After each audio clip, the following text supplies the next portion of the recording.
మన గవర్నమెంట్ మారింది. ఏంటి సార్ పరిస్థితి ఎలా ఉంది? బాగుంది. ఏ విధంగా అంటారు? ఏ విధంగా ఇప్పుడు అమ్మ ఒడి అన్నారు, అది ఇవ్వట్లేదు. అయినా బాగుంది. మన పిల్లలు మనం చదువుకోలేమా? మన కష్టపడే పిల్లల కోసమే వాళ్ళు ఇచ్చేదండి మనకు. అసలు ఈ రావట్లేదు, సోపులు రావట్లేదు అంటున్నారు. అసలు అవసరం లేదు. అవి ఏంది మనకు కావాల్సింది? పేదలకు ఉద్యోగాలు, పనులు, ఇసుక, ఈ మొత్తం మనకు కావాల్సింది. ఇసుక వచ్చిందనుకో పనులు వస్తాయి. ఇండస్ట్రీస్ వచ్చిందనుకో డిగ్రీ చదువుకున్న దాకా ఉద్యోగాలు వస్తాయి.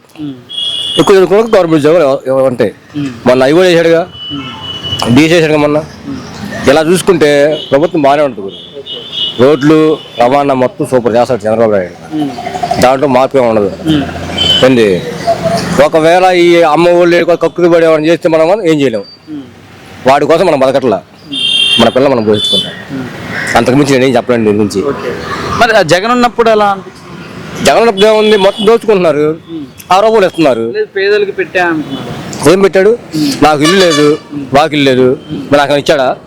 మనం కొంతమంది స్థలాలు ఇచ్చాడు ఇటు ఎక్కడ ఇటు మొత్తం. మాకేం రాలేదు. మరి ఉన్నోడికే వస్తున్నాయి. ఇక్కడ ఇచ్చాడు. ఇక్కడ మన మంగళగిరిలో ఉన్నోళ్ళే ఒక లేచిన పెట్టుకు పోతున్నారు. కొంతమంది అమ్ముకుని పోతున్నారు. పేదలు అమ్ముకుంటున్నారన్నా, ఉన్నోళ్ళు కొనుక్కుంటున్నారు. మనకేముంది? ఉన్నోడికే వచ్చింది. అది పార్టీ పరంగా కానీ ఇన్ఫ్లుయెన్స్ ఉన్న క్యాండిడేట్కే వస్తుంది. మిగతా కాబట్టి రాదు. అంటే మతం, కులం, పార్టీ భేదాలు లేకుండా వర్క్ చేసిన మతం కులం ఎందుకు లేదన్నా? మన ఎమ్మెల్సీ ఇళ్ళలో ఉన్నారు మొత్తం రెడ్డిలే కానీ ఉందా?